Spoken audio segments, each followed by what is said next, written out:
from the Xfinity Studios at WVON. We're your original social media. You're listening to Inspirational Perspective with Linnell Harris on 1690, The Talk of Chicago.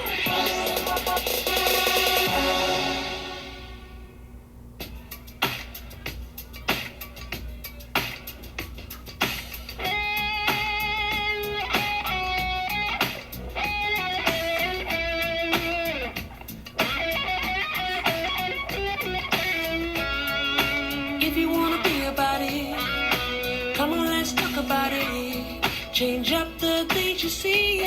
Open your mind to possibility. Find your power, passion, and purpose. You know it's time for you to walk in greatness. Let's murder mediocrity. Slay your goals, live out your dreams. Now, inspirational perspective. Open your mind to a better life. It's time to live a dream. Your purpose now. Inspirational perspective. Let's slay your goals, let your greatness flow with inspirational perspective. Good morning, Chicago. You're listening to Inspirational Perspective.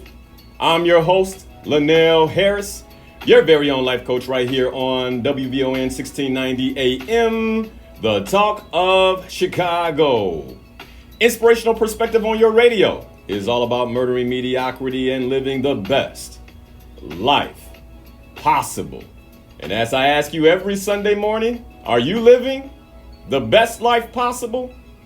And this is the place to be to explore that possibility. Well, good Sunday morning, everybody. May 16th. And man, am I excited to be in the studio. I'm even more excited about my guest this Sunday because this is the second time. Well, actually the third time I get to interview this person. But both times before, the first two times I interviewed this person, they were cut short. Like, you know how you have a conversation with someone, especially on the radio, because we've had other conversations, and you're like, man, I wish we had more time. It was that time, the first time I interviewed her on the radio. I think we had like 30 minutes, just was not enough time.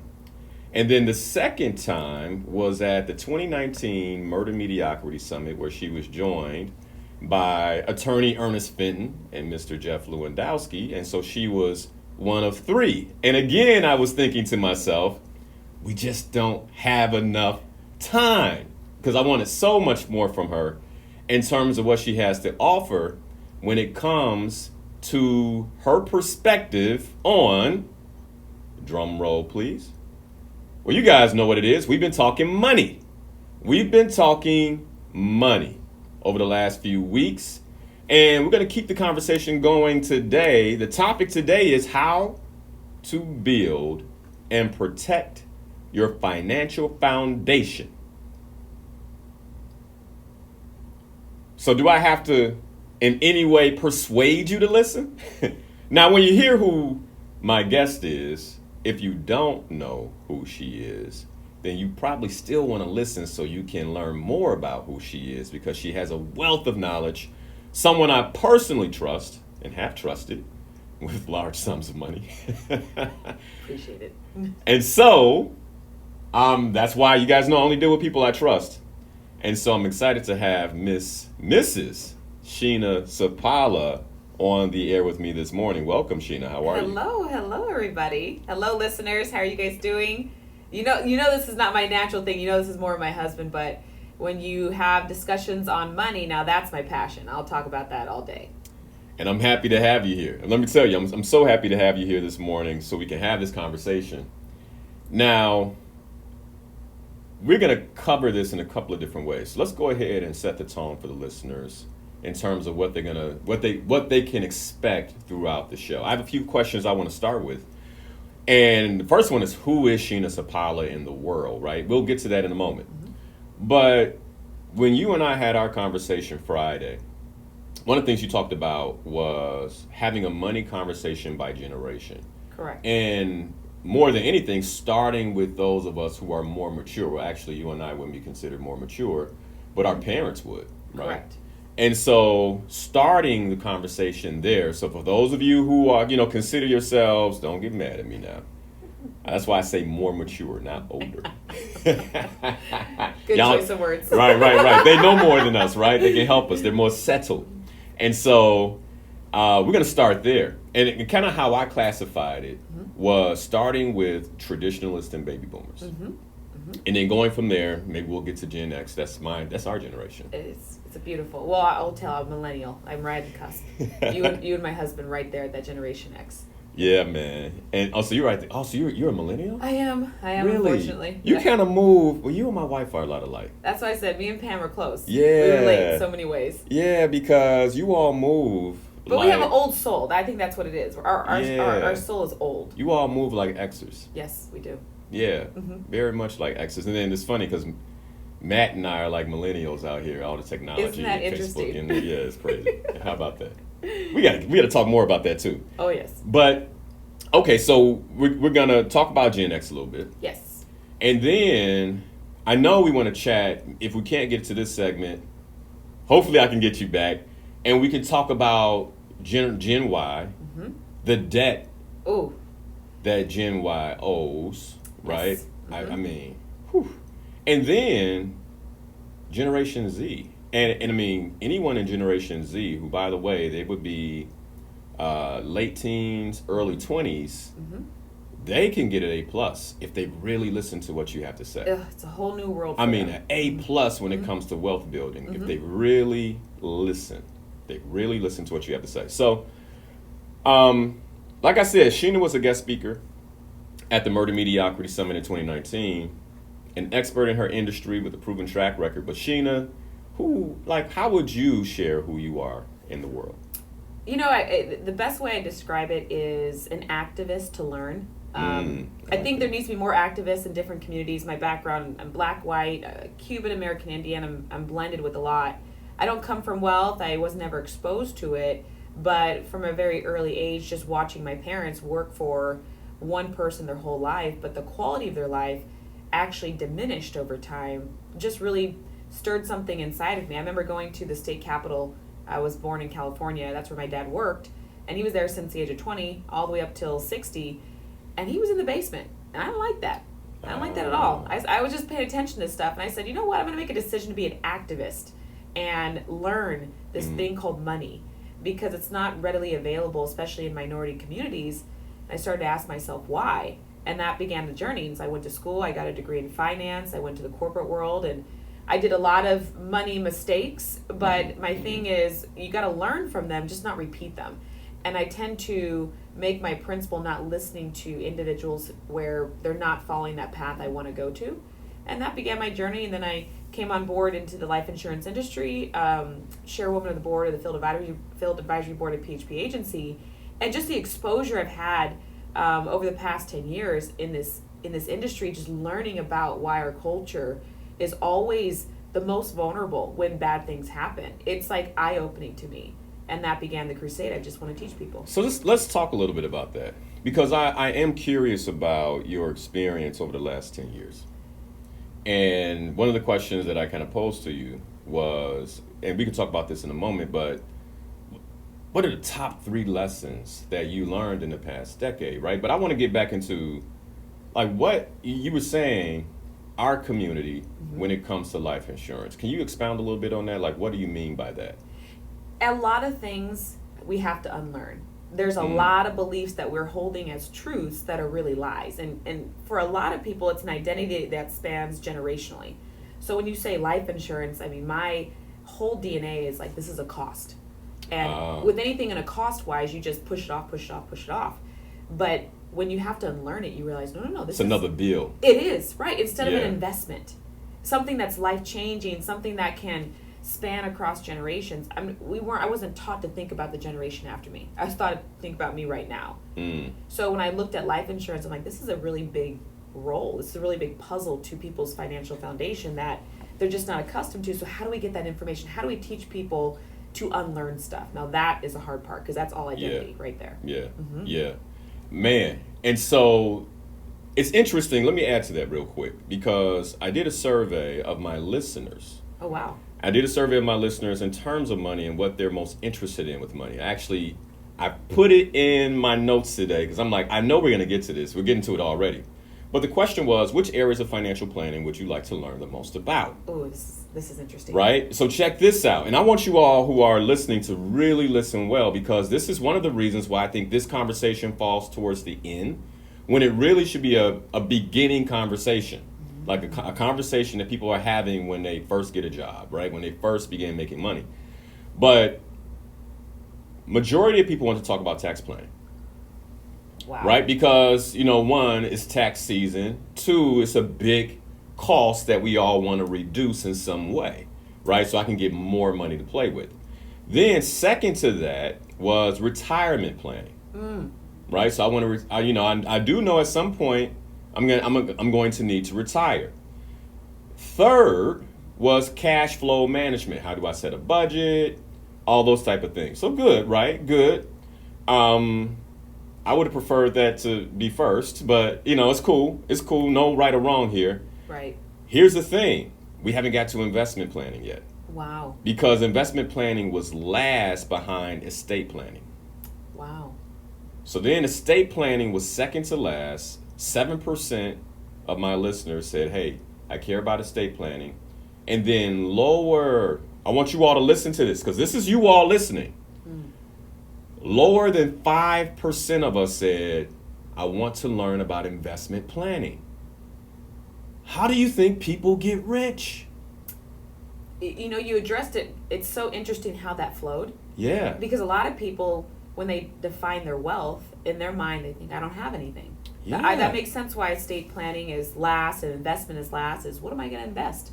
What am I going to pass down? I'm still trying to survive day to day. And I was showing you this article about retirement could be at risk for people of color. Right. And it's so evident, especially with what happened in 2020. Then the question goes, for people out there right now that want to find, something to have a purpose in, I really hope more people come into this industry of understanding the rules of money to represent the communities, because it's not one conversation that's going to change it. It's repeated conversations. And they don't teach this in schools. Taxes. No. Taxes. Of course, that would be a great topic in school. No. But I'll tell you right now, from grade school all the way up to a top university with a finance degree, the tax code is not something exposed to me. So wait a second. So you said that. You went to school for finance. Mm-hmm. You were interested in money, which is one of the reasons you went to school for finance. Exactly. And they did not teach you tax planning. No, tax planning. And by the way, we look at taxes as this bad thing. The reality is, if you study the tax code, there's so many tax advantages that people are not taking advantage of. Just took advantage of one this week. Yeah. There you go. See? Yeah. There's so much available. Then, and then we look at those that are wealthy and we say, limiting belief right here, number one. Right. Wealthy, it's not fair. No. Wealthy have exposure. We just have to learn what they're exposed to and bring it back to our communities. That's the secret. Man. So I want to get into the 3 biggest lessons that you've learned over the past decade. Let's start there. Let's just kind of start there, and then we'll kind of dive in. We'll then begin to discuss the more mature generation in terms of what they need to be thinking about. Mm-hmm. You just talked about people of color at risk. Correct. And was the language like they might be at risk? Because I just, how I think about it is we are at risk when it comes to our retirement. I agree. I think it's just another cycle of breaking even upon passing that it's very heartbreaking to see every single time. And I think when we go back even to those money... Well, hold on. What do you mean by breaking even? When I pass away, I don't want any assets, but I also don't want any debts. There's not this language of the best thing you could pass down to the next generation is intellectual property. Teaching people the rules of money, not necessarily money. Yeah. Because imagine you go pass down money, if people don't know what to do with it, we're just going to waste it. It's going to waste it. So then we're not planning it that way. Right. That's what brings me into rule number 1 when it comes to money is in any aspect of life, you need a coach. You also need a coach when it comes to money. I like that. You just need someone that's going to tell you the truth, not tell you what you need to hear. Mm-hmm. And this is the hardest part. People sometimes don't want to listen to the truth. You could either say, I want to listen to the truth, and you take it. Or you kind of say, just kind of leave me alone. My pride and my ego are there. And the enemy loves to mess with people's minds and emotions when it comes to that. But then if you're really, truly coachable, that's where you start changing those limiting beliefs. So absolutely, rule number 1, you have to have a coach when it comes to money. So money coach. Money coach. Where does one find a money coach? And by the way, like me being a coach, I know that I'm not necessarily having conversations exclusively about money, but I know trust is a really big deal for a coach, period. So where would one find a money coach? You know, it's like the irony in every aspect of as you grow up, your coaching evolves. The first coach you need to have is yourself. Coach yourself to go read books. Coach yourself not to wait for advice. Yeah. You know, there's too many times that in different communities we're waiting on someone to tell us this stuff. And where did that come from? Where we just wait. And us waiting doesn't really serve us. What if we go out there and actually find it, investigate it ourselves, come up with our own interpretation, because that's going to lead you to, oh, I was reading this book and I met this author, I relate to this person. Let me go seek that person out. Let me see if there's something I can learn from them. And that starts the journey to evolving your coaches. But the number one coach is yourself. You got to go out there and look at. Let me tell you why I like that so much. One of the reasons I love that is because when it comes to money, I know most of us are a little skeptical, right? And so what I hear you saying is you become your own money coach, learn what you need to learn. Because I know for me, like even when you and I have done business, there's that moment when you're signing the paperwork, right? Like I trust you, I'm like, okay, but I read about it. I understand what I'm doing. I understand the principles of what I'm doing. Exactly. And even then, my blood pressure's up, right? Right? So I like that because if I have the knowledge, I'm more likely, more at peace and more likely to make moves that people don't make. Exactly. Yeah. And I think that's that empowerment, because think about when people go seek advice, how much time is spent on educating them versus just telling them. Right. See, I want you to feel comfortable. We're going to go through this process. This is a journey that you need to evolve into, because what's the point of me setting you up if I don't help you set up your next generation? Right. Intellectual property being passed down.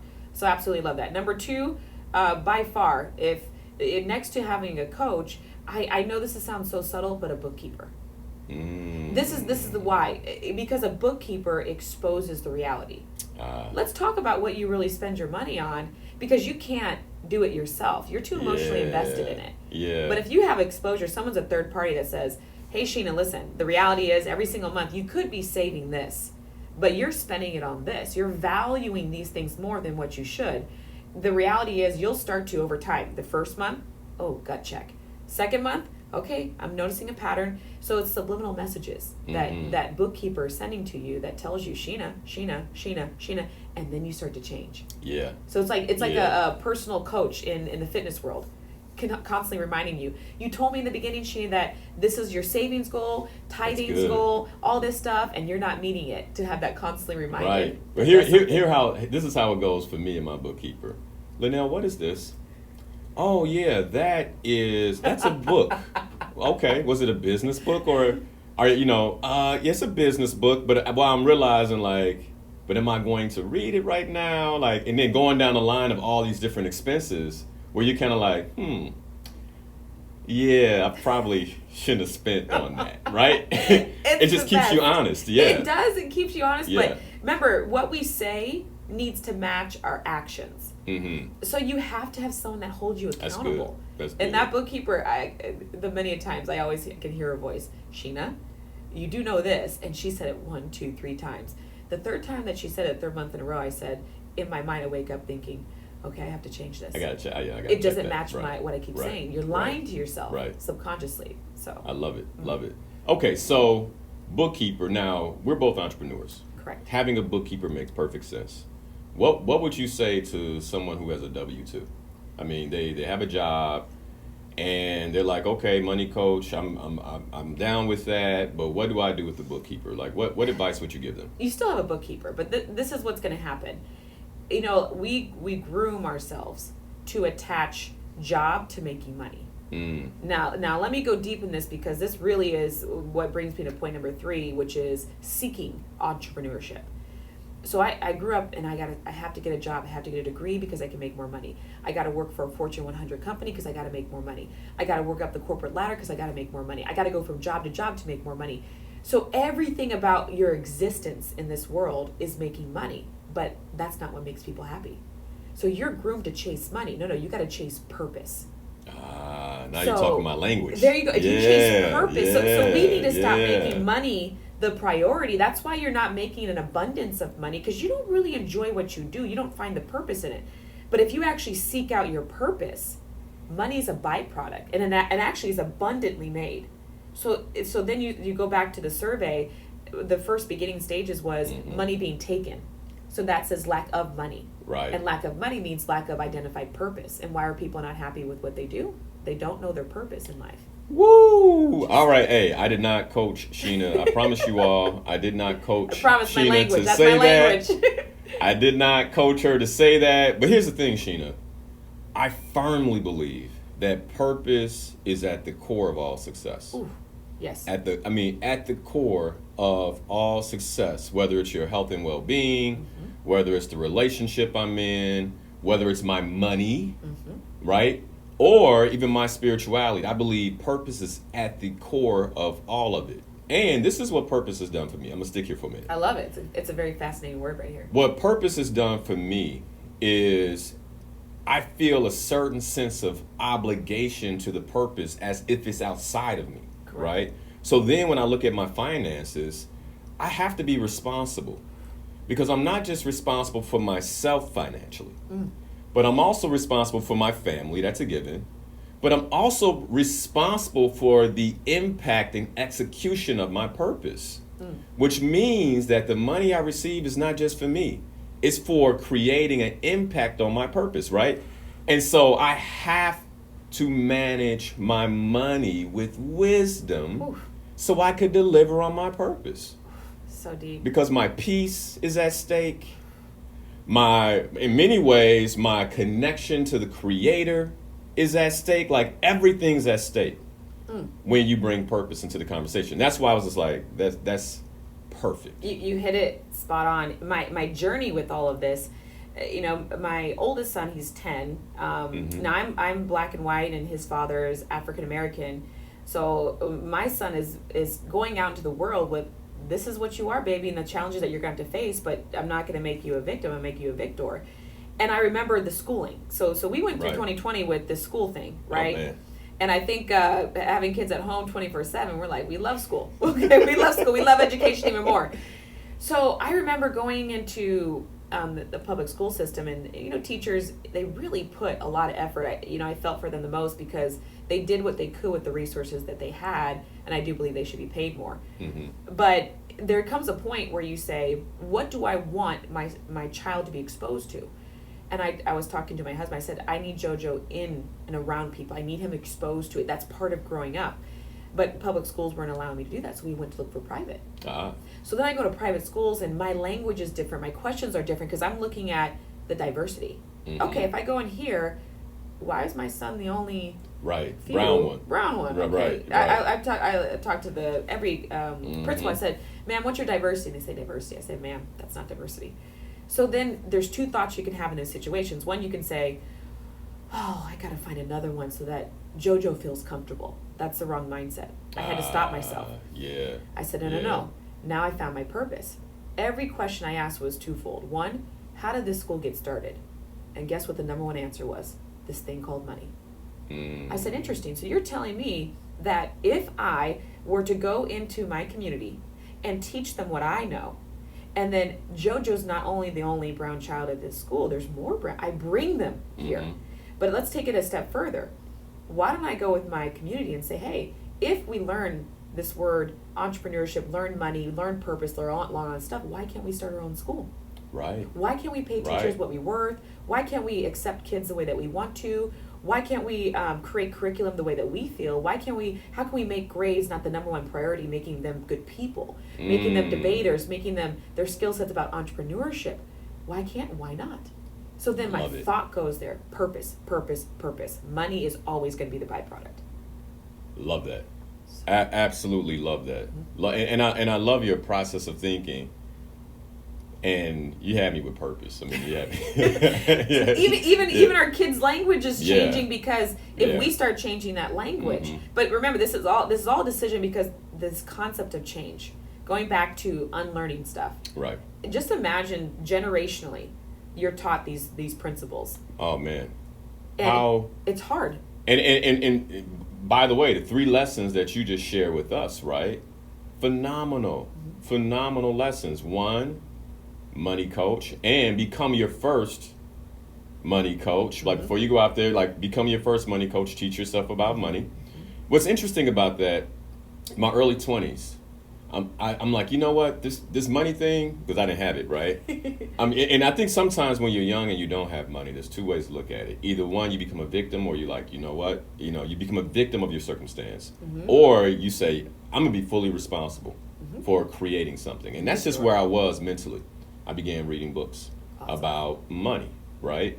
And I think that's part of what set me on the right path. I know that's part of what set me on the right path with money. Is I had Lauren Williams on the show sharing with you, and she was sharing the biggest mistake people make is saving. And that became, everything I was reading was like, you gotta save. Okay, well, let's save then. I don't know where to put it, but I'm gonna save. It has become my saving grace as I get older, right? And so money coach, number 1. Number 2, bookkeeper. I would have never, if you asked me to guess number 2, I would never guess that one. But when you said it makes sense. And then number 3, purpose, but you put this spin on it around entrepreneurship.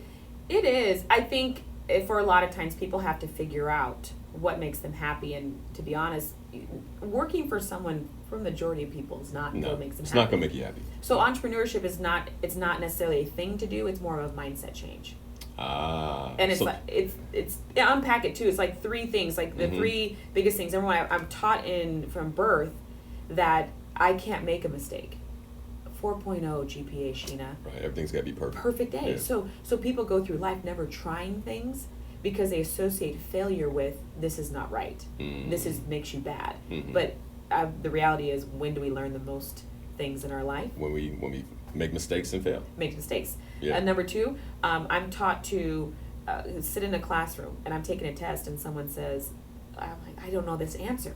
Let me ask the person next to me because they know the answer.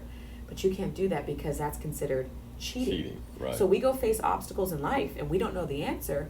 We're taught to keep do up it with alone. the Joneses. Just deal with it. Do it alone. Never Right. ask for someone who figured it out. Don't ask for support. Go figure out. I mean, it's cheating. And then the other one is, I'm a cheater then. I'm a cheater. I realize I can cheat. Cheat is a good thing. I'm going to ask. Right. I'm going to put my pride and my ego down. If you figure it out, I'm going to ask you what you know. But you could see so much pride holds people back. And then the third one is, you have to be told to do something. Come to school at this time. The bell rings. Go to the next class. Leave school at this time. So then people don't proactively go seek out solution. They're waiting for someone to tell them what to do. So what I hear you saying, Sheena, and I never thought about, one, I've always considered Howard School to be erroneous. I never thought about it from this perspective, though. Where what you're saying is, in many ways, we're being taught not to ask for help, not to think for ourselves, and to only do what we're told. Correct. It's like it's an imprisonment of the mind. And you struggle with it because we're natural born leaders. People say, how do I be? You are a leader. It just slowly goes away. You are a dreamer. You're a visionary. All of us were. All of us were. Yeah. So then you got to ask yourself, what environment have I been exposed to that's kind of diminished that? And how can I get that back? Because if you can, this is what brought me to changing the school systems. What if someone like Sheena, minority woman who goes out there and tackles this thing called money, and I get to a point that I can go back and start establishing schools, and then I say to my brothers and sisters, come with me, help me. Yeah. And we start doing this, and then mindsets change from the very beginning because we're working on unlearning. What if we just fix it from the very root of the cause, which is right when they're born? Wow. Wouldn't it be crazy? That would be phenomenal. I know we both have young children. Oh, yes. And that's the whole idea, ultimately, is to do our best to teach them and make sure they don't learn the things that we don't want them to learn, that we learned, that we had to navigate through, and then learn the things that in many ways we weren't taught. I'm grateful for our mistakes. Right? That's Man, what I big time. I'm grateful. I'm okay Big with them time. now. I'm okay with them now. Yeah. So, obviously, Sheena's a fan of entrepreneurship. You guys know I'm a fan of entrepreneurship. Let's go ahead and shift to now this financial foundation. And in particular, our traditionalists and baby boomers. Because I know you really want to talk about this. Yes. what is it that they need to know? And it's interesting because when we were talking, I was sharing with you, I had to show it Ernest Fenton, Attorney Fenton, and we talked about life insurance a little bit. I talked about life insurance a little bit with my Slay Your Goals members. And one of the things I noticed is that some of my mature listeners and members don't have, let's just start here, and you probably get way more. They don't have life insurance outside of their jobs. Right.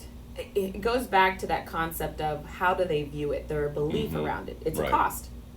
And any cost you want to procrastinate with dealing with it. Right. But if you go and look at the reality of it, the reason I got into the insurance industry was because out of all the sectors of the financial world, the real estate, the banks, the stock market, life insurance, the most underserved when it came to the minority population was life insurance. No representation. Yeah. So all this knowledge is not getting there. And then you ask... And let's just pause real quick. Because to that point, I want us to keep in mind that our community is the most underserved when it comes to life insurance. And our community, when it comes to wealth building, is ranked the lowest. And because it's a single conversation, meaning you'll go seek it for just one single conversation versus somebody constantly in the industry reminding people, reestablishing beliefs, changing mindsets, having deep discussions because of a familiar person in your community, you'll listen to it. We don't have that. So I said, okay, I'm going to be that person. The first thing I did when I got in this industry, I got my parents' coverage. Why? It's a domino effect. Yeah. Because as they get older, the two biggest things that people have to understand, you're going to age, and that's going to become an issue. You're going to need nursing home, nursing care. You're going to need help. Number two, death is guaranteed. Yeah. So either you're going to plan for it now and pay it at retail, or excuse me, pay it at discount, or you're going to have to pay for it at retail, the full price. Right. And the full price is what hurts people. So how do I educate it? Well, me, the millennial of my family, I need to get it for them. I can't wait for them to get it. I need to get it for them. So wait, hold on. You bought, because I think in some ways we look at this the other way around, right? My parents should do for me. They're more established than me. They've been here longer than me. And by the way, our parents give to us. What you're saying is when you learned about life insurance, the first thing you did is you bought life insurance for your parents. Absolutely. Why? Why was that such a, what clicked for you that made you do that? I knew that in order to secure my financial foundation, I had to protect it. And what would attack it? Well, any expense that I had known that was guaranteed to happen, which is what? Passing away. Yeah. Funeral expenses. So I can't wait for it to happen. There's so many times I see children not even know what their parents have. Right. They don't ask them. Yeah. Mom, no conversation. No conversation at all. Yeah. There's not even that conversation of money at the kitchen table. Well, guess who has to actually bring that conversation about? Okay, I'll start here. Yeah. I'm getting coverage. So I want to take care of it. And the coverage in life insurance is not just for if you pass away. I'm also realizing that as you get older, I want to make sure your dignity stays intact. I want to make sure life insurance is going to be there for you if there's a heart attack, there's stroke, cancer, nursing home, nursing care needs. Where's that money going to come from? It's the number one cost. And it's getting more and more expensive. Exactly. Yeah. So knowing these things are inevitable, why am I not financially planning for it? And I'm not interested in breaking even. I actually want to have my parents leave this legacy. So there's an abundance mindset. Hold on. So go back to that. You're not interested in breaking even. Let's break this down. Let's break this down. I really want to make sure people get this. Because it clicked for me as soon as you said it. So someone will say, I just need $20,000-$30,000 for burial. $20,000-$30,000. Now, we've been to our fair share of funerals. There's more expenses above and beyond just the burial. Right. There's family flying in. There's food. Family likes to eat. But then what about afterwards? What about if there's a surviving spouse that's dependent on income that just went away? Oh, my parents are married. Okay, my dad passed away. What about my mom? Who's going to financially take care of that? What about the mortgage that she's going to be able to stay in? What about the counseling just to grieve? You've been married to this person for this long. We don't think about these things. No, we don't. And so then you're barely breaking even. So you might have life insurance, which goes back to how people still view it. It wasn't enough.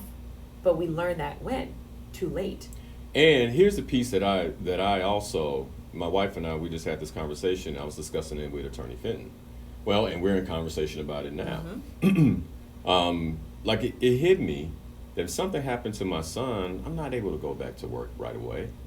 And so am I thinking about that? But then if something happened to my mom, if something happened to my dad, like where is my mental health? Where's my emotional health? And I probably I'm going to need more so I can not only bury them and take care of the expenses, but also subsidize myself if I don't go back to work right away because I'm taking care of my emotional and mental health. Which so many people don't even think about. I think when you look at 2020, mental health, it was the most Right. under-publicized cause and effect of what happened in 2020. And it's a big deal that people are, the financial impact it has, because then collectively, the whole entire family has to step in and help out with this. So then you look at this concept of how come people wait to the last minute to get this stuff set up. It's a conversation that needs to happen over and over and over again, which is why I said, let me get into the industry. So I'm going to be around my family 24/7. They have no choice but to have this subliminal messages over and over again. and over and over And again. to that point, this is one of the reasons why I wanted to have this show. We've talked about money in all types of ways: real estate, law, financial planning, how to build. Man, I think we talk about money in all these different ways, and we never talk about money and death. And like you said, death is guaranteed.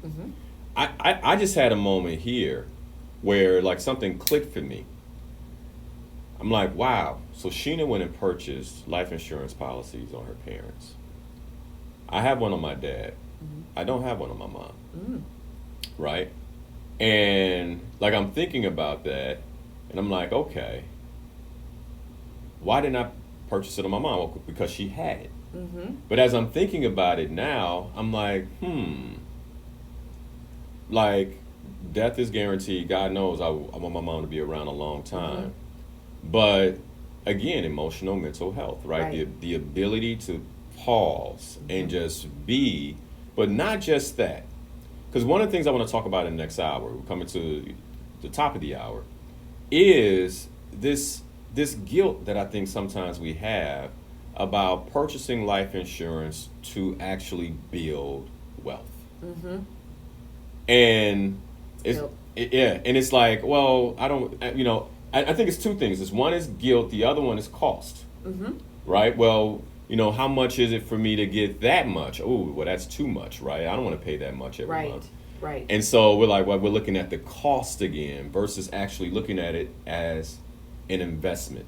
Correct. And what I picked up in your language is a guaranteed investment. It's a guaranteed, and that goes back to the limiting beliefs. These things we're saying it's wrong to feel this way. It's like capitalizing on a passing of a loved one. No, what you're doing is, imagine generations down the road, you remember that grandma and grandpa had this plan, and it wasn't just that they wanted to give someone money to pass on just to spend. Now that's where I feel could be the disconnect with, with okay, now this is just that way. But you can set up a will, you can set up trust, you can set up rules around what to do with the money. So that's a way to manage the guilt. That's right. So this could be money that I'm going to allocate this towards the debt, towards the burial, for my kids' education, and then some towards charity. Can you imagine if people actually had rules on what to spend the money on as if they were still here overseeing it? I just had another epiphany.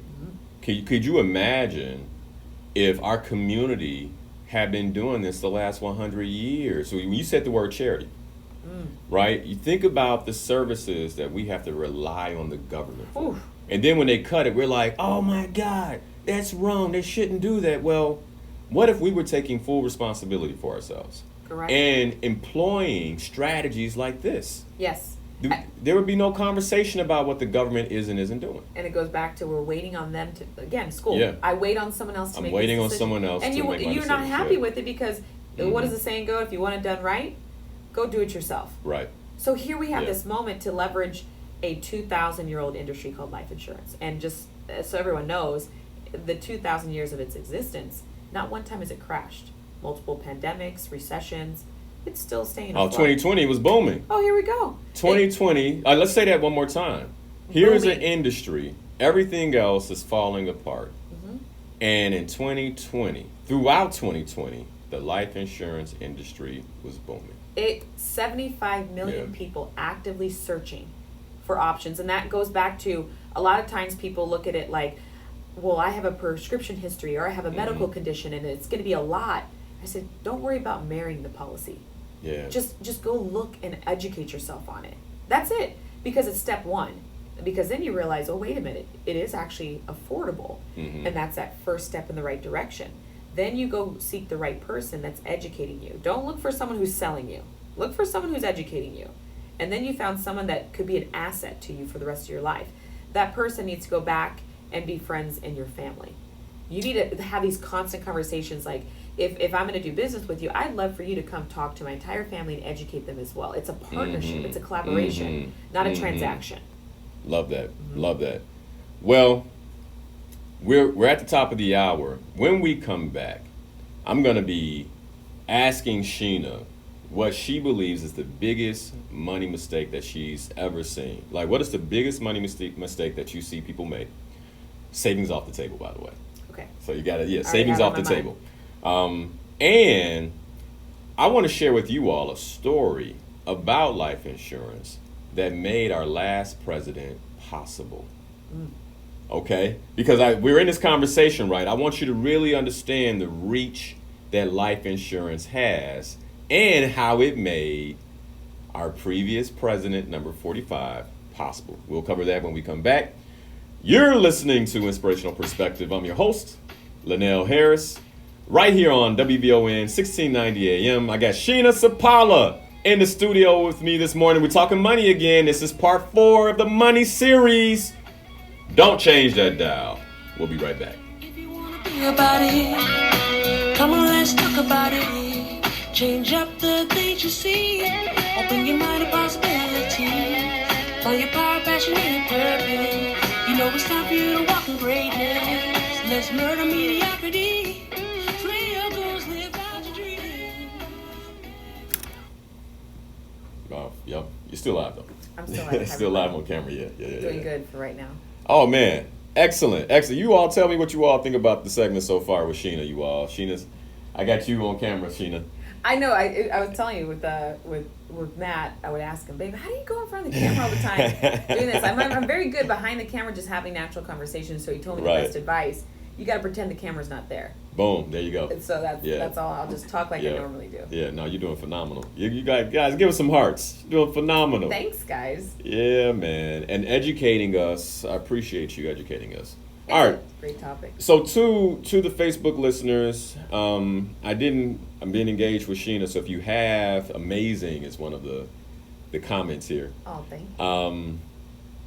If you have questions while we're on break, please share your question. This is your chance to get your question, kind of jump the line. We got some phone calls here. I got 3 phone calls. Oh, wow. And so you can jump the line, get your question answered while we're on break. Got Sheena Sapaula. She's not that easy to get to, y'all. Y'all might want to go ahead and ask your question now, because if you like, I'll just see if I can call or find her this week, you might be waiting a couple of weeks. You know what I'm saying? So you ask right now. Let's see what questions we have. If you asked the question already, copy and paste the question in the stream so I can see it. Here's one. As seniors, isn't it expensive now to buy insurance for your parents? You have no idea how often people say that. Mm-hmm. And where they came up with that, I'm not sure. But the answer is yes and no. Okay. Because the longer you wait, of course it is. Of course it is. Why? Because prescription history builds up, medical background becomes an issue, but the reality is you won't know until you just ask the options. Because the other side of it, people are amazingly surprised by how affordable it can be. And they say, okay. So I would say and recommend that you just go sit down with somebody and say, what are my options? Not to make a decision, because I think that's what people are very scared to make right away. Just ask for options. I love that. Yeah, you know, one of the reasons why I love sending people to Sheena in particular is because there's no pressure. No pressure. There's no pressure. What's going on? Hey, so people want to know how you take calls. Yeah, I'm gonna take calls at the top of the hour. All right. Yeah. Can you just can you add what they want in here? Yeah, Like what the question call it is? up now? Yeah, just ask them what the question is. Okay. Yeah, but we're taking calls. At the top of the hour, I'll take the phone calls. All right, I got you. Yep. Is infinite banking through an insurance a good thing? Yes and no. I think the biggest thing that whole concept, outside of a Roth IRA, the life insurance plan is a great tax-free vehicle. But even before I would even recommend it to anybody, I would challenge them, we got to take time to learn this. It's a new concept because it goes back to my philosophy. I don't want to just sell you. I want to educate you. Right. I want to know that you are going to see this as an investment, not a cost. Yeah. Before I even let you do it. Got you. So that would be my answer to that. Yeah, so what use is keeping it for 3 months and then letting it lapse because we didn't do what the real issue was, which is educating. Educate you on what it is that you're buying here and why you're buying it. Which I take my time just slowly kind of easing it in. But Love that. Okay. And let's see. Any other questions, you guys? Again, if you put a question in, you guys just copy and paste it, put it at the bottom, because we already got 60 something comments, and so scrolling through that is a little tough to look for questions. But I can tell you guys are just listening more than anything. Okay, here we go. Got another question here. For far too long. And the continues to face racial. So what about those policies that you see advertised on television that you are covering because they don't do medical exam? Hold on, let me see. Now the questions are coming in. Let me see. They don't do. Well, they cover you without a medical exam. What if the person is not in bad health? Should you go for that? Yes and no. So to understand how the process of life insurance works, a proposal is a proposal. But what happens is it's submitted to a life insurance company, and they look up 3 things in your background. 1, your prescription history. So they're going to see any medication prescribed by any doctor, which is why you're in the industry now, and this is why I always communicate to even my friends and family, don't let them write a prescription. Hold on. Wait a minute, because it can affect you. Wow. And you imagine, this is probably the tie and connection to why people think life insurance is expensive, because there's no one saying, hold on, before that person writes that prescription, you got to make sure this is covered. Because if it's on the medical history, then your premium's going to go up. Wow. Isn't that interesting? And so then sometimes you just want to say, hey, hold on. Hold on, don't put that in my records. Let me call Let me call my life insurance guy. agent. Am I covered? Am I good? Up Okay, good. this and then go fill that prescription. Exactly. Wow. And that's what I'm saying. Wow. The lack of representation in this industry can really change how people view it. Number 2, they look up your motor vehicle, which is your driver's license, a suspended driver's license, DUIs, things that make you a risky driver. Number 3, MIB report, Medical Information Bureau. And they take all of that information, compared to the medical questions that you answered on the application, then they come back and say, we approve what you proposed, or we're going to change it, because the 3 things they look for is age, gender, and overall health. Got you. Okay, so that first question is kind of off. It's like the way she described it is kind of weird. So her whole thing was, how do you? It's a solid question. Okay, so you what you're saying, right? Yeah, because this is real. And how do we trust life insurance that it won't be stolen by thieving companies? Right, because her whole thing was her mother had it when she died. They took it away or something like that. Yep. Let's talk about that. Let me tell you that I completely relate to that. And let's talk about that one on the air, because she's calling in. Oh, okay, great. Yeah, let's talk about that one on the air. Great. I think that's a It's phenomenal question. Phenomenal question. I think that's one of the things we don't understand. I just had a friend who his father passed away last year, and he bought a policy. There was a clause, something in the policy, where it had to be enforced for a year before he got the payout. Did he get it? What did he get in return?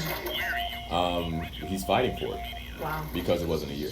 And I think sometimes, but again, his father was elderly. We wait too long, and they're probably like, well, look, man, we need to make sure you're gonna be around a year. I'm telling you, my perspective on that question, every single time I hear that question, is a great question. Yeah. So, are we coming back? Okay. If you wanna be about it, come on, let's talk about Change up the things you see. Open your mind to possibility. Find your power, passion, and purpose. You know it's time for you to walk in greatness. Let's murder mediocrity. Slay your goals, live out your dreams. Now, inspirational perspective. Open your mind to a better life. It's time to live a dream. Your purpose now. Inspirational perspective. Let's slay your goals, let your greatness flow with inspirational perspective. All right, we're back. You're listening to Inspirational Perspective. I'm your host and life coach, Linnell Harris, right here on WBON 1690 AM, the talk of Chicago. In the studio with me, I have a special guest, Mrs. Sheena Sapaula. Hello. And she's been dropping knowledge about money, but more in particular about how we invest that money and how we invest that money in the vehicles of life insurance. Now, here's the thing. For Sunday morning, if you're just waking up, you're probably like, oh, life insurance? Hey, don't turn that dial, because Sheena's already dropped some nuggets, you guys, that for me, like, I feel like I'm fairly versed in this conversation. I agree. And I'm sitting here learning. I'm like, what? Wait, I hadn't thought about it like that. And so if you think you know, you might want to just listen so you can learn what you don't know, because this has been a phenomenal conversation. Sheena, incredibly excited to have you in the studio. Now, I made a promise before we went to break to talk about number 45 and how he became president. Now, and this is, I think, just another example of how powerful building legacy and creating generational wealth through life insurance is. Now, and I shared this with you, I think, last year sometime, right, when I first found out. I got to call Sheena and tell her about this. But, so Donald Trump, his grandfather was an immigrant. And he migrated to the United States back during, I think it's like right after the War of 1812, during the pandemic of the Spanish flu. As a matter of fact, his grandfather died from the Spanish flu. So the last big pandemic we had over 100 years ago, his grandfather died from the Spanish flu. But here's what happened. He had $1 million life insurance policy. Y'all catching this? Okay. He had $1 million life insurance policy that went to his father. What did his father do? His father and his grandmother worked together to put those assets into real estate. Isn't that crazy? Right? Then what happened to Mr. Trump? Mr. Trump was taught by his father how to handle this money, right? They're like, oh, he's a shrewd businessman. He uses these tricks. Hey, guys, he might have did some things that were illegal recently, but a lot of what he did in the past with real estate was not illegal. Right? The bankruptcies, etc. Those are just things that rich folks know that we don't know. Exactly. Right? And that insurance policy gave them the foundation to become real estate tycoons that eventually created the level of influence that he had to become president of the United States. That's less than 3 generations. Exactly. That was, his grandfather was an immigrant. Exactly. 3 generations. It goes back to, it's not breaking even. Yeah. It's, Yeah. I'm leaving a legacy. And just keeping in mind, what he gave to even the president was intellectual property. It's teaching you what to do with the money. So we have part 1 down where we do leave some. But we don't have that other missing piece, which is what to do with it. What to do with it. Yeah. So I promised that story. I want to share that story. Now, Sheena, before we take these phone calls, I want to know from you, what is the biggest money mistake that you've seen people make outside of not just saving, right? So Lauren Williams already took that one. But what would you say is the biggest money mistake? Oh, it's my cardinal rule. Investing time versus spending time. Oh, wow. Break that down. And this could be in all aspects of your life. Okay. How you spend the morning, Do you wake up listening to negativity? Oh, wow. Do you wake up negative self-talk? Or do you invest your time with affirmations, with reading, with scripture, with something that sets the tone for the entire day? When you're actually spending time with your kids, are you investing the time to teach them things? Are you spending your time by being on social media? When you go into the workforce, are you spending your time with people that create a mindset of poverty to you, or are you investing your time with listening to those that are going to feed wealth mindset into you? I mean, it's not just a matter of money. I do believe a lot of time when people have a 24-hour day and we only have this time on this world, we spend a lot of time on the wrong things versus investing our time. And I always constantly will be able to tell by the way that someone talks and thinks and how they process stuff. I can tell them if they're spending their time or they're investing their time. A big part about it is with people. You know, I am very allergic to negativity.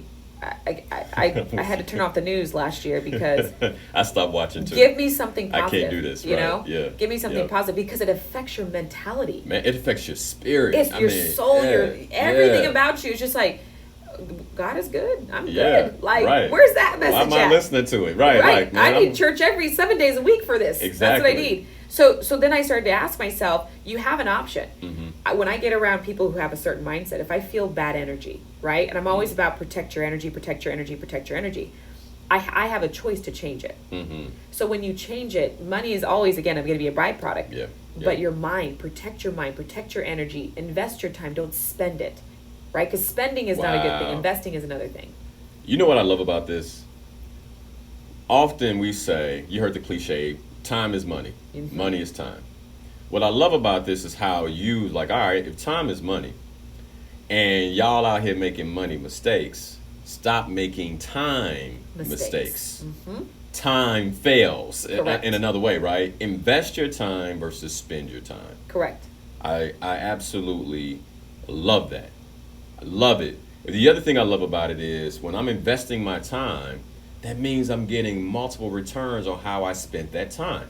Whether it's reading a book, whether it's, like you said, meditating, affirmations. You feel good. Yeah, it's You're like, growing. So not only do I feel good, but there's like this cyclical, like I'm sending other great things, I'm putting great things into the universe that are going to come back to me in regards to my time. Exactly. I love that.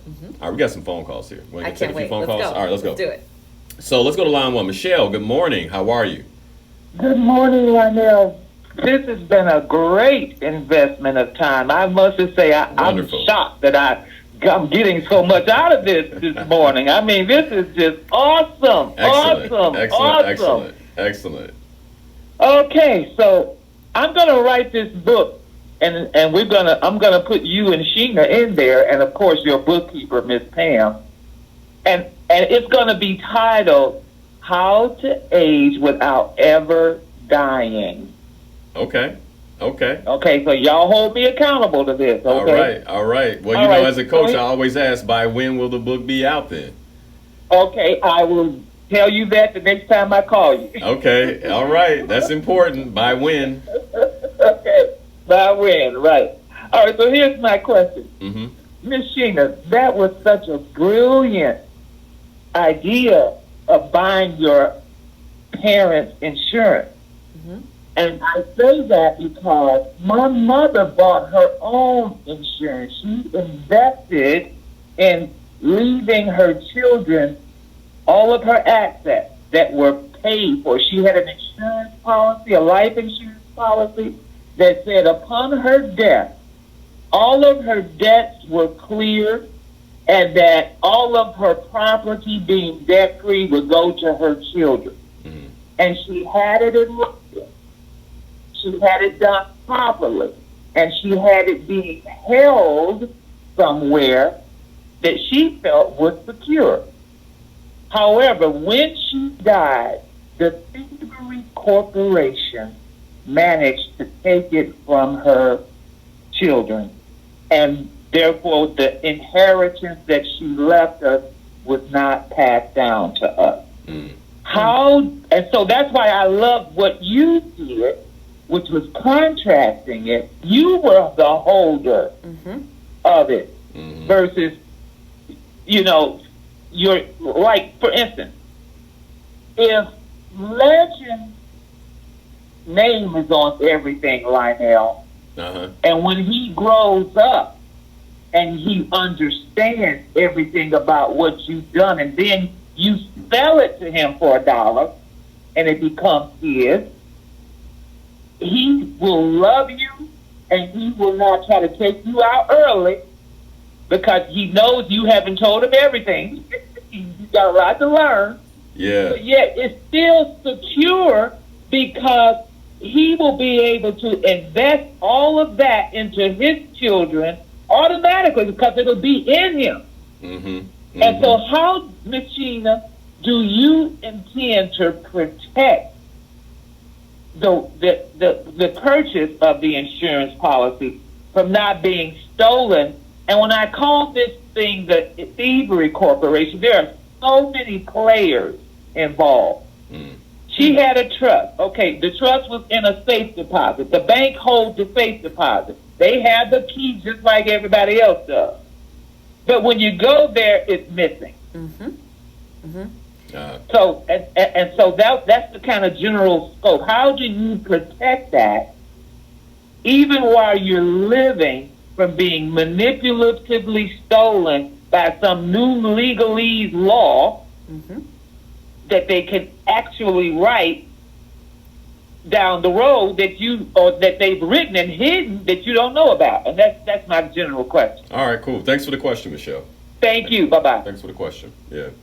That is a profound question, and it's legitimate because it happens often. Now, this is going and unpacking why I wanted to get the policies for my parents, because whether or not, and regardless of what my parents had, I didn't know how that was set up.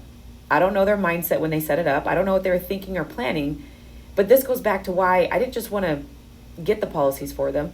I'm going to be their representative. So this is what I mean by there needs to be more representation in the industry. Who is the better person to serve your family outside of you? And if it's you that doesn't want to take the career side of just being in this industry, why do you think you got to go to someone you trust? Yeah. So I would literally unpack a lot of things. Like, I didn't come in this industry just to sell policies. I came into this industry because I'm going to be the advocate. I'm going to learn it for the T. I don't want to wait for something to happen and then have to wait for someone to explain to me how this all works. Exactly. I don't know you. I know my parents. I know exactly what they want. I know what we're trying to do. And now I'm behind the 8 ball. Like, I'm trying to learn in many ways what I should have known. Yes. And here's the other thing that came to mind. I had Attorney Fenton on the show.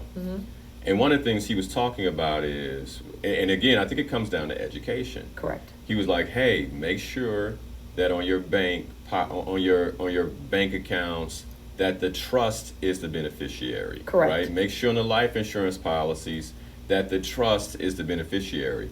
And so I think sometimes many of us, we're doing the right things. Right? So I have life insurance over here, and then I have a will over there, and I have a trust over here, but none of it's connected. Correct. And as Michelle was talking, I'm thinking, it sounds like her mom did all the right things. Correct. But somewhere something was disjointed, which did allow, the state, because the state will come in and say, oh, that's in probate. Of course. It wasn't set up right, right? Course. They want their cut, right? And the insurance company will say, well, the beneficiaries aren't right. Correct. Or this isn't correct, because those things do happen. And so I think, again, this is one of the reasons you want to work with somebody you trust. Correct. Someone who's knowledgeable. Correct. And go to step number 1 that you gave us, right? The first, gotta have become a money coach yourself. Yes. Like, gain the knowledge that you need so you can do it properly. This is what I'll say too. For anyone, if you haven't heard the first 3 segments of the show, go check him out, right? Go to YouTube, check him out on YouTube at Linnell Harris. Go to my Facebook page at Coach Linnell Harris, and go check out the previous shows. I'm telling you, it's about, now at this point, we're going to have about 8 hours of financial training that is completely free. Sheena talked about it, right? Yep. How do you invest your time? Exactly. Are you spending time, or are you investing your time? That would be a time investment. Feed your mind, please. Yeah. Feed your Great mind. question from Michelle.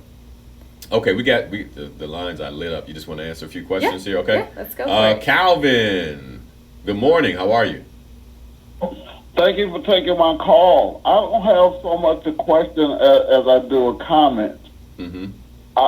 I really love the topic that you all are talking about this morning.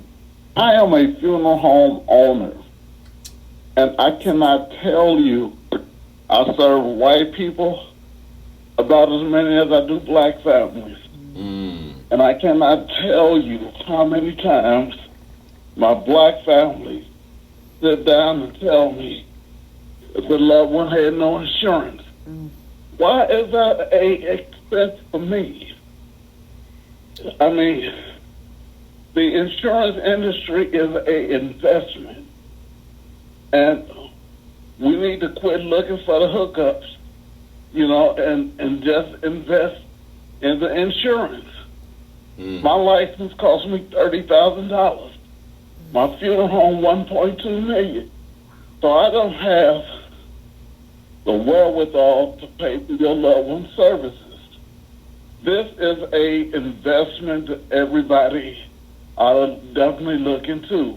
Get some insurance on yourself. And by the way, there were more millionaires invented through insurance policies than there were people that actually worked for the money.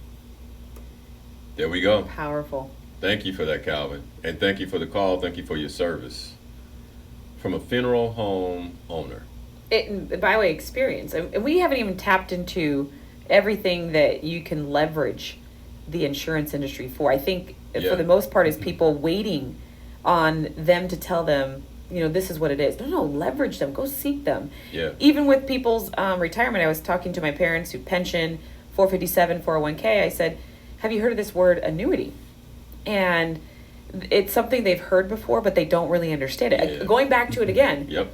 So I said, Mom, do you realize that your simple annuity, if we roll your 401k pension into the annuity, you can create a generational payout that spans 10 generations.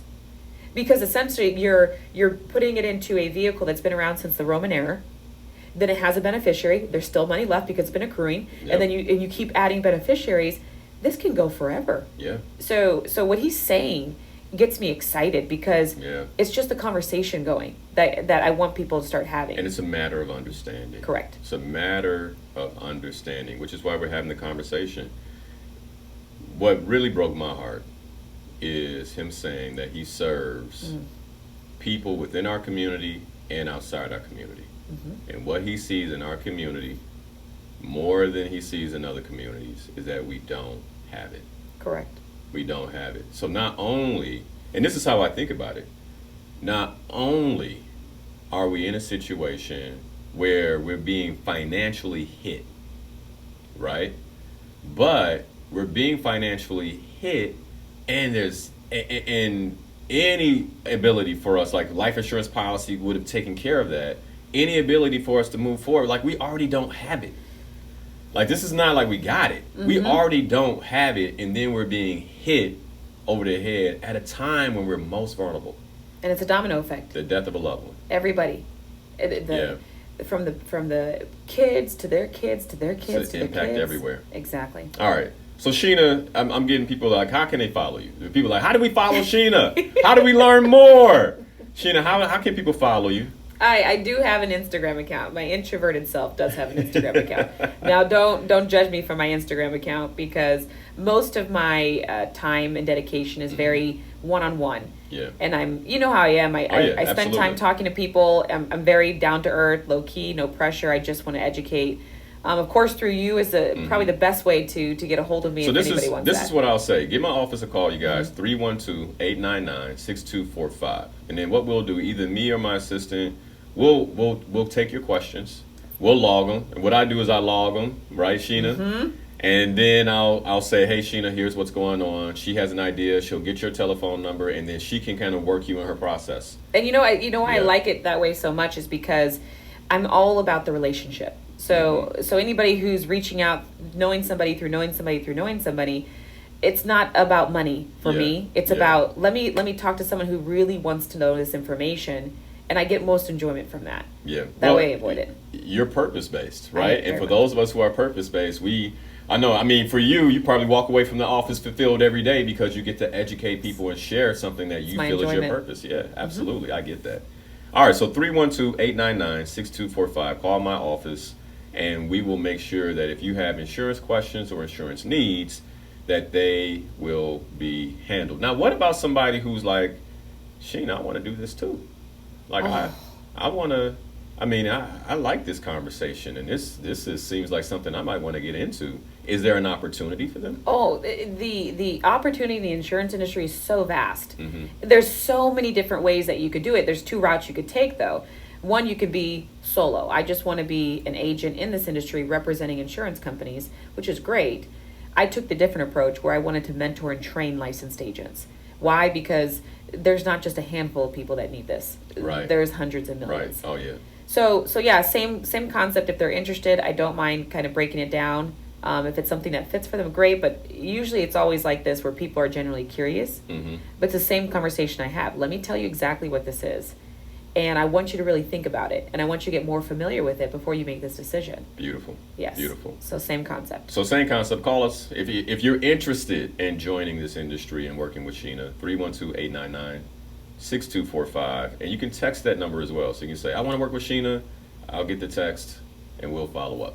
Great. So great stuff. All right, Sheena, we got more phone calls. I can't wait. Now, before we take the calls, have we rounded out what you wanted to cover for traditionalists and baby boomers in terms of life insurance? Yeah, the biggest takeaway Mm-hmm. is do not wait for some person Yeah. to come to you and Yeah. say, Yeah. this is what your parents Yeah. had. Yeah. And don't wait necessarily for your parents to do it either. Mm-hmm. I'm talking about representing your parents and grandparents. Go do it for them. Got it. Got it. I think we got that. That right there is gold. Mm-hmm. That is gold. All right. Mike, good morning. Yes. How are you? I'm well. Thank you very much for all this education. I really appreciate it. Different weeks of education and this education because I see that as most important. I'm a senior and I'm just, really beginning to get into learning more and more, even though I have been exposed, and I'm one of the ones that have learned a little bit but haven't followed through. Mm. And my, I should say, my statement and then question is this. I've heard that asset allocation is very important, but most of us feel we don't have anything Any assets. about. Right. But I've heard the statement made about everybody, and also especially the black folks. If you don't have anything but a pair of shoes and a pack of bubble gum, you got assets. Right. So, That's true. Mm-hmm. and I also heard and saw this that kind of woke me up. It says this foreign family. There was a plan for the insurance policy, and all the family had come together and was required to be there in making out the insurance policy because their names was going to be written into it. And what they were going to be, they're going to be beneficiaries and get. Yeah. And so that was a wake-up call and the thing to me. And I'm kind of asking your guest to say, how do you get us assistance on that type of page, to be educated, which I think starts from a young age and stuff like that, family talking about it, Mm-hmm. and as well as a community. Because in my personal experience, I went to two meetings relating to asset allocation, and one was predominantly white in northwest suburb, and it was like about 200 or 300 people there, and I was one black person and one other possibly, but I thought it might have been the Indian. Mm-hmm. Then the other one was on the south side at Little Pearl's art gallery here on 47th Street. And when I got there, it was Monday week, and I thought I was late. And I got in, and it was practically empty, and it wasn't but 7 people there. Yep. So Help us. No, thanks for that, Mike. That's great. Sheena, what are your thoughts on that? You know, to me, any discussion on finances is a personal discussion, and it's a customized discussion. And my favorite word, it needs to be simple. Yeah. So even when people will seek out, they're going in masses, right? Big groups. But my rule of thumb is always word of mouth. Go sit down with somebody that's not going to be there to present to the masses. They're literally going to sit down and present just to you. And the most underserved community is middle class. Yeah. Because most of the people that really want to talk about asset allocation and all this stuff, they're going after big fishes. Yeah. But to me, the biggest class that needs it the most, that has It's the middle collectively, class. is middle class. Yeah, absolutely. So middle class requires individual conversation. So you gotta keep looking for word of mouth. Don't go for the groups. Go for the one-on-one. Got you. Go for the one-on-one until you feel good about the person that you're sitting across from is really intentionally trying to educate you. Tell you the truth. Keep it simple. I'm not a fan of jargon. I'm not a fan of confusion. I'm a fan of just keeping it simple. Got it. I love that. When Mike was talking, the first thing that came to me was in episode 1 of this series, the title is called Exploring Poverty and Wealth.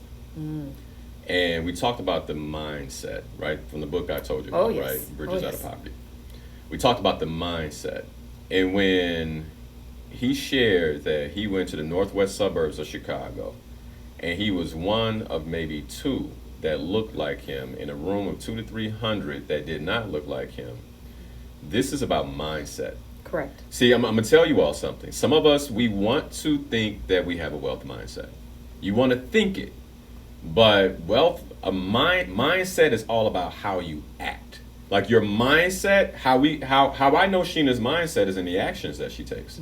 Right? How Sheena knows my mindset is in the actions that I take. And the consequential outcomes Correct. of those actions. Folks, all you got to do is look around you. And you know where our minds are. Look at our communities. You know where our minds are. And then when you drive out somewhere else, and a lot of times we're like, oh, they get everything, but it's a different mindset. And it breaks my heart, but what Mike was saying is he went to Pearl's Hill over here on the south side, thought he was late, and there was hardly anybody there, and they're having a conversation about asset allocation and wealth.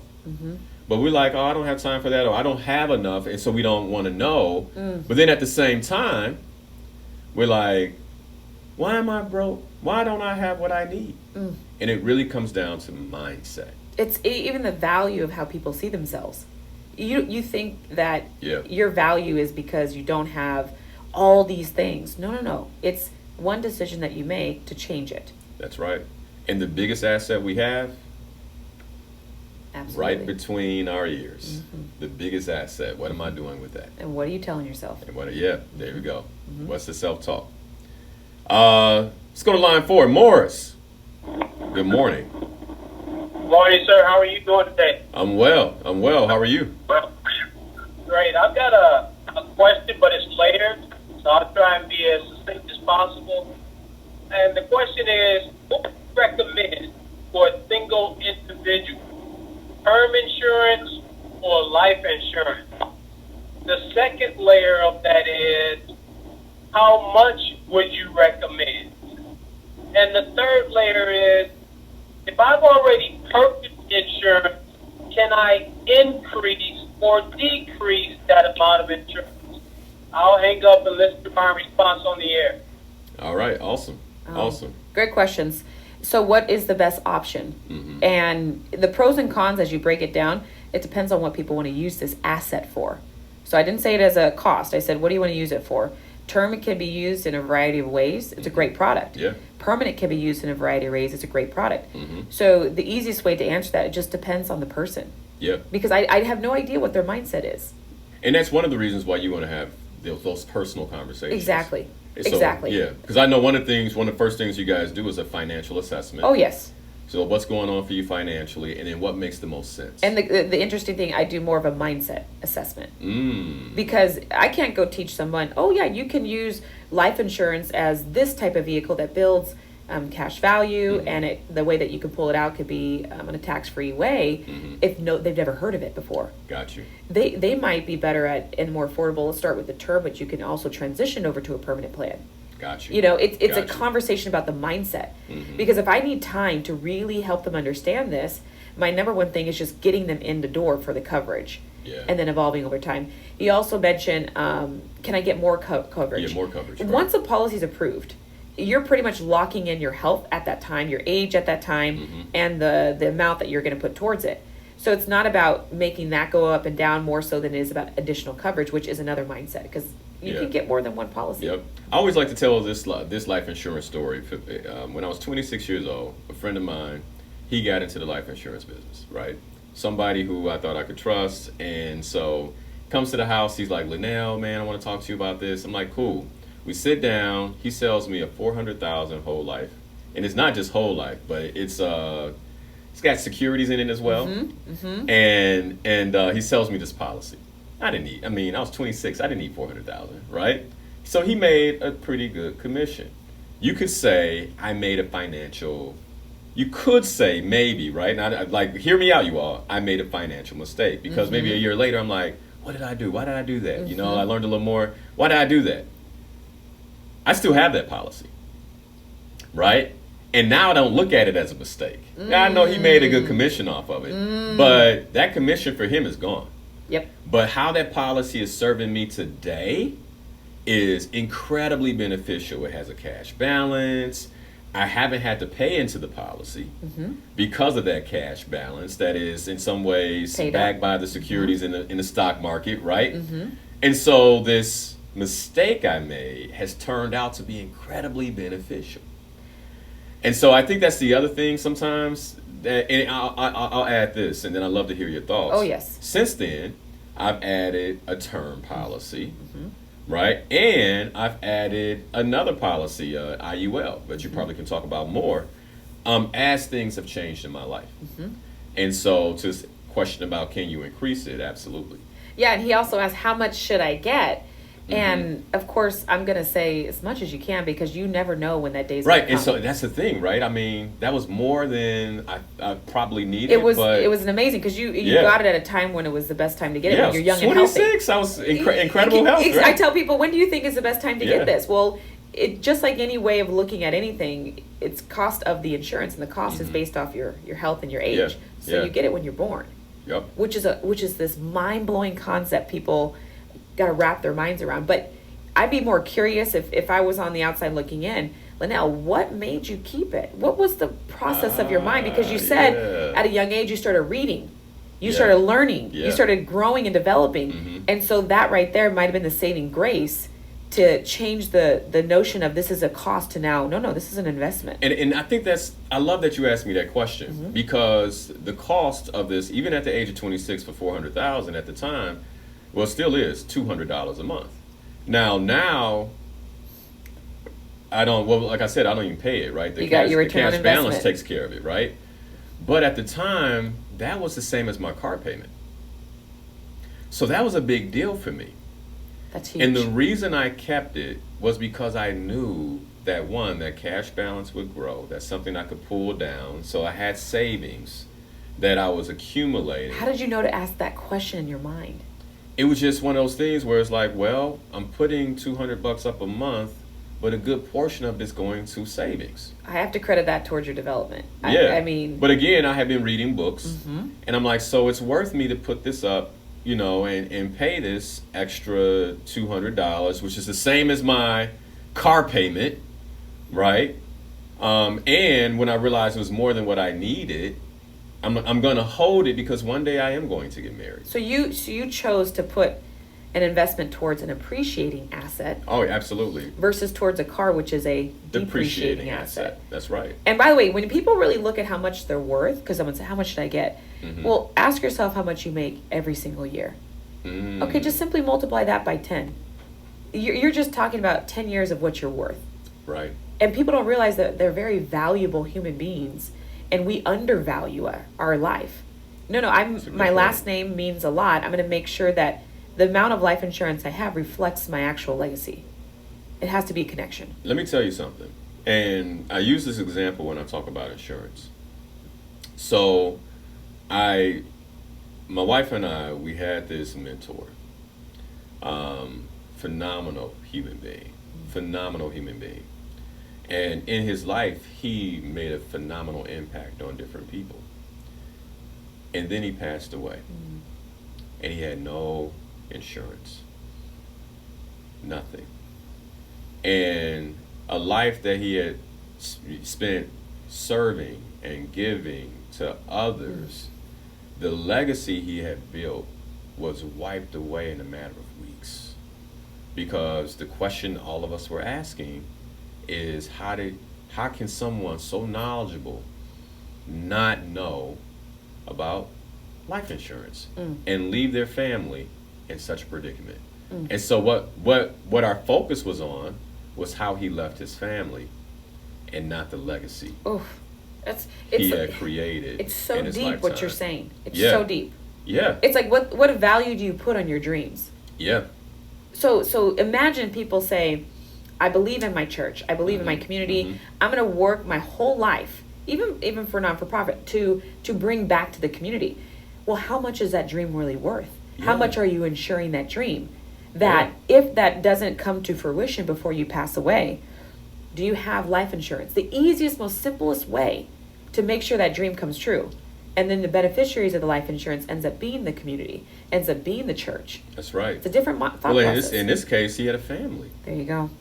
And, so now your family is, I think about, and I just want people to put it in this perspective, right? Those of you who listen to me week in and week out. Imagine I passed away and now Pam is asking for help. Legend is struggling, and they're struggling financially, right? Just imagine how you would think about me in my death if that was the reality on the other side. Like, a lot of people shake their heads and say, Linnell should have known better. He should have did better. How is he on the radio every Sunday? It's just one of those things where it's not just an investment in who I am today, but it's an investment in my legacy, but deeper, it's an investment in my purpose and the impact of that purpose and protecting my family financially. Like, that's important too. And by the way, how many times do you go to funerals and you can feel the tension? Because there's this disagreement, the fighting, because money, it's all money. It's all money. And you think that's what you want your lasting memory to be. You want to prevent that as much as possible. No. So, I'm with you. That's, wow, great call. Any other thoughts about that?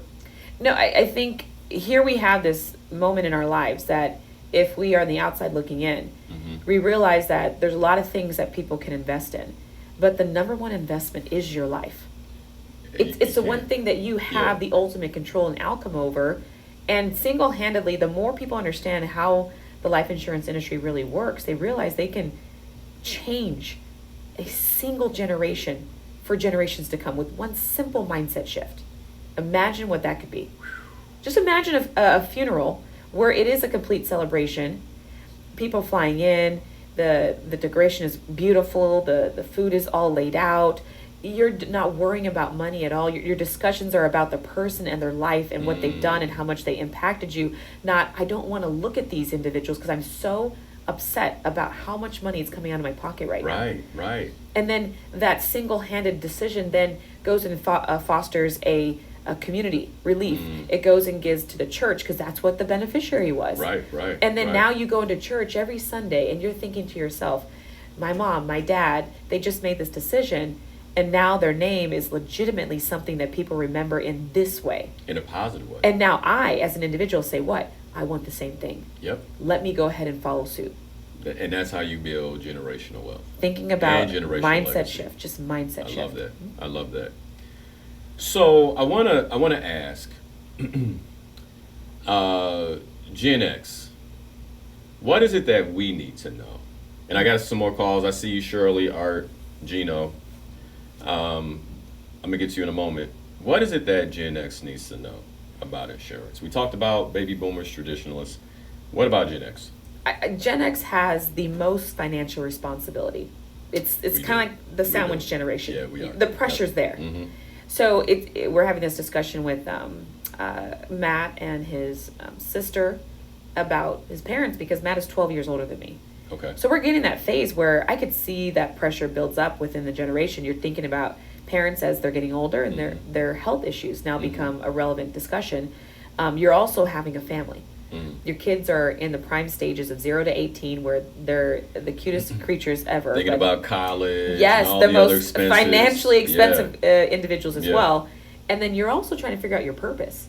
What do I want? What is my career? And that you're starting to realize that job and money is not a good connection. It's job and purpose. Yeah. So for anybody who's in that Generation X, you got to sit down and reevaluate it before a midlife crisis becomes a midlife crisis. Ask yourself if you can go back and talk to the 20, 30-year-old Most version. of us are in the middle of midlife crisis, right? Because the Gen X, I think most of us are in our 40s now. It's accelerated. Yeah. Go back and ask yourself, what do I like right now about my life? What are the things that I want to change? And what are the things I'm not thinking about? And by the way, the things that I'm not thinking about is going to force that generation to go seek it. Number one, be your own coach, a bookkeeper, and constantly think about what are the things I could do differently. But number one and number two are the biggest things. Number three, entrepreneurship. Now that's that part where most times people in that stage, they realize that this is not what I want to do for the next 5 or 10 years. Maybe I got to go seek something else to make me really fulfilled.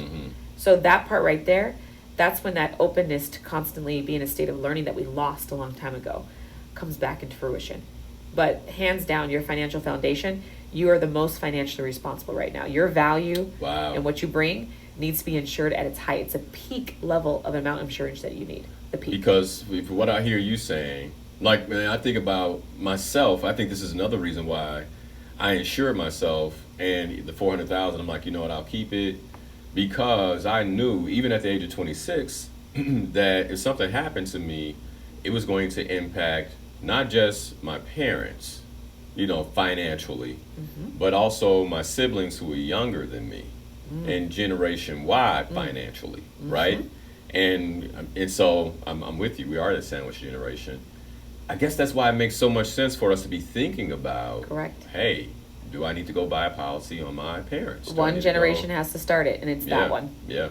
Generation X is probably the quintessential most important piece of the puzzle, because they are affected by all the generations, older and younger. But if they make that decision, then now we can tackle every single generation to make sure there's no generational gap when it comes to if bad things happen. Got it. Yeah.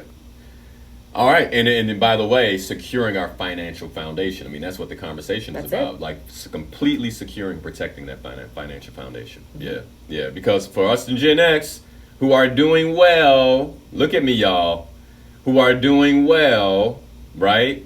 Like, hey, that can be tapped by the death of a parent who doesn't have insurance, or the death of a child that doesn't have insurance, or a cousin or a friend. So we need to be thinking about those things. Correct. You got to make a list of everybody that you will be financially impacted by if something happens.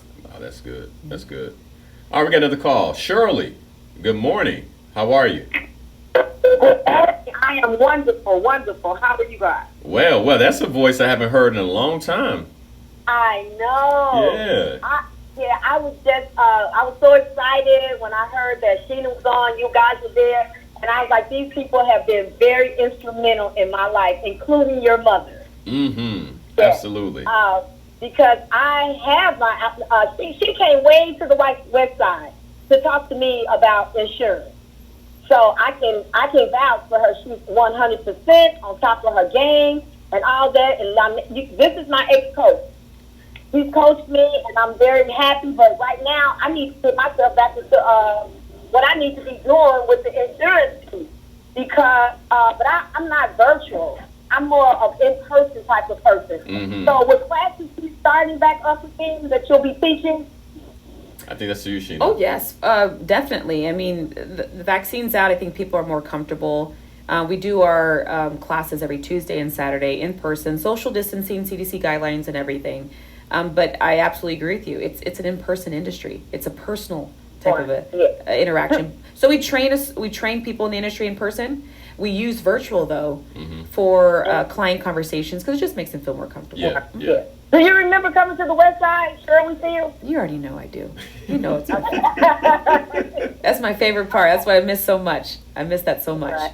Awesome. Okay. Awesome. Good to hear from you, Shirley. Yeah, good to hear your Okay, voice. guys. Thanks for the call. Okay. You're welcome. All right. Let's go to Art. Art, good morning. How are you? Good morning, young people. How are you? Well. Great. All right. Hopefully, at the end of the show, you'll give her number. But, I am a true advocate of basically what you all are speaking of, community codes of conduct and family values. And what sets your family values at and your community codes of conduct, the life insurance, what you are saying, that brother called in, it's 150% correct. I mean, if black people don't learn anything else, life insurance would be something that every mother and father, when their children or child is born, and themselves, their whole family should have life insurance. That's right. I mean, it should be a family. That should be like the number one code of conduct for your family, that we have to have life insurance, because most of us are getting in a lot of trouble because we don't have it. Even those who do have money and some wealth, somehow and I'm including myself from one perspective, but I've learned better because we think somehow we're going to get past death somehow in our thinking. But at the end of the day, everybody's going to leave. And if you do not have life insurance, then it's going to be extremely devastating for you and your family. And then you begging at the table for someone to take care of a situation that you could have been taken care of. And young people should, do part ways. We do have the financial resources, because life insurance once a month for young people is not that expensive. It's just where you place your priorities at, and that comes from a community codes of conduct and the family value system. And I leave with that. And please repeat your number again. May God continue to bless. All right. Yeah. So Sheena didn't give her number. What I did is I gave my office number, because I'm gonna keep Sheena from being bombarded. So 312-899-6245. You guys, give me a phone call. Give my office a phone call. Either me or my assistant. Likely my assistant will reach back out to you.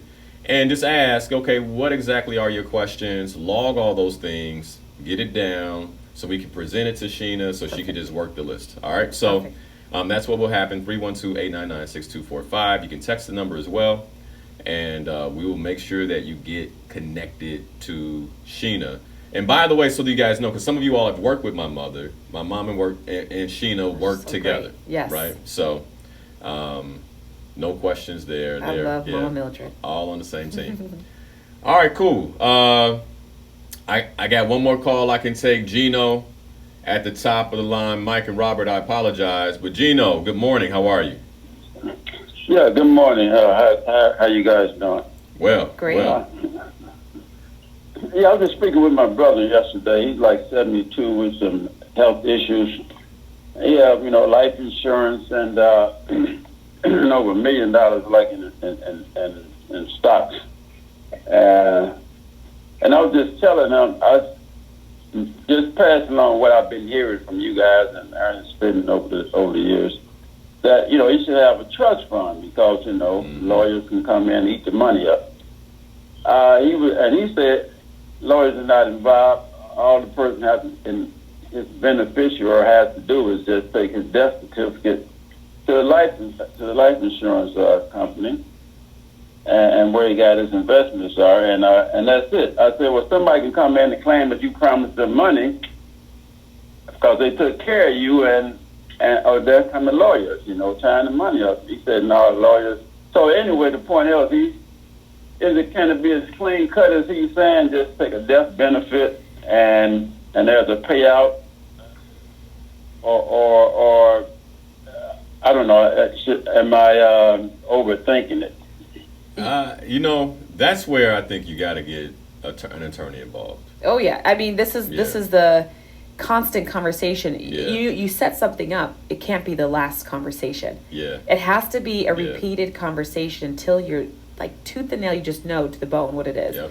But it's even hard to answer that because I would say to myself, the first thing I'm saying, let me see what it is. Yeah, it's too many layers. Yes, and that's why I would say, you guys hear Attorney Fenton all the time. Give his office a call. Mm-hmm. I mean, I tell him that he's kind of stubborn. He say he watches, been studying himself and watching Ramsey on TV and reading articles and stuff, and so he's. I just keep hearing, that you have to get a trust. Yeah. And he seems to be, so it's just whoever the beneficiary he has, they just had to submit a death certificate and everything. Simplicity.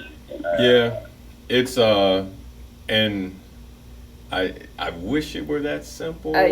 Probate is a very interesting creature. I'll tell you that. Yeah, but it's probate is the problem, where the government wants theirs, and if that trust is not set up, I mean, again, this goes back to the conversation that Attorney Finn and I had a couple of weeks ago, where we talked about John D. Rockefeller, and he was the first. I was just thinking the same thing. Yeah, he was the first person to set up a business trust for exactly these reasons.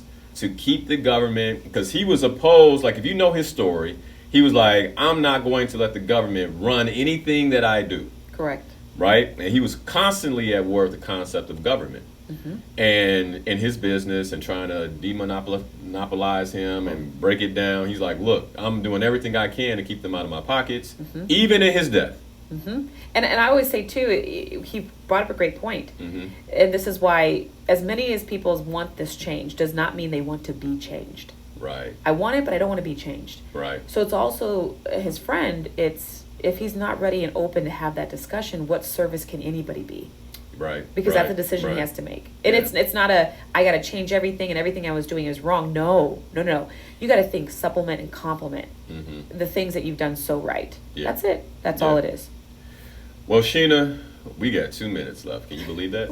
That went by. I know, right? That's it. Wow. Time flies when you're having fun. Yes. I just want to acknowledge you first for coming in and sharing so much information. People on the stream are already asking for a part 2. We didn't get to Gen Y. We didn't get to Gen Z. So, I mean, what do you say? I have more to say. Okay, so all right, I'm down for it. Especially the younger generation. They have such the opportunity to do something so impactful. And guess who also plays a big role into that? The parents and the grandparents. The parents. And so I think, if not next week, in the very, very near future, having Sheena back, and we talk about Gen Y, Gen Z, and have this conversation from a younger perspective. Correct. What do young people need to know? We'll give you the heads up so that way you can get your young people near the radio or watching on Facebook. But in the meantime, Sheena, once again, how can people follow you? I'm Sheena Sapaula on Instagram. Don't judge me for my intermediate beginner level stages, but that's the one way that you can see me. The other way is, of course, going through Linnell. Trust him and Pam so well. That's just a great way to process who's really ready to have this conversation with me. Yeah.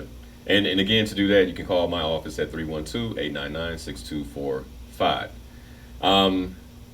And again, this is part 1 then of how to build and protect your financial foundation. Sheena, thank you so much. Oh, appreciate it. For coming in early on a Sunday. Not a problem at all. And sharing the wealth of knowledge that you have and blessing us with that wealth of knowledge so that we can make better money decisions, better financial decisions that impact not just us, but all those that we love.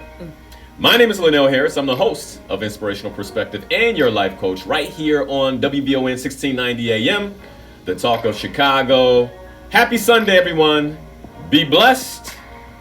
And if I'm Sheena and Matt, I'm saying be money smart.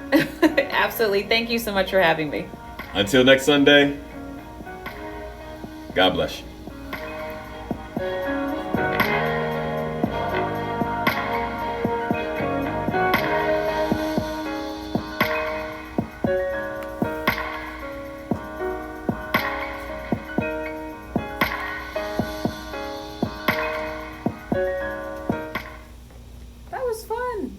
It was. Hey, you guys, you know what to do. Share the stream. If this made a difference for you, share the stream. Tell people why this made a difference for you and why they should listen to the entire hour and 45 minutes of the show. Until next Sunday, love you guys. Thank you for all your support. I appreciate you. Catch you then.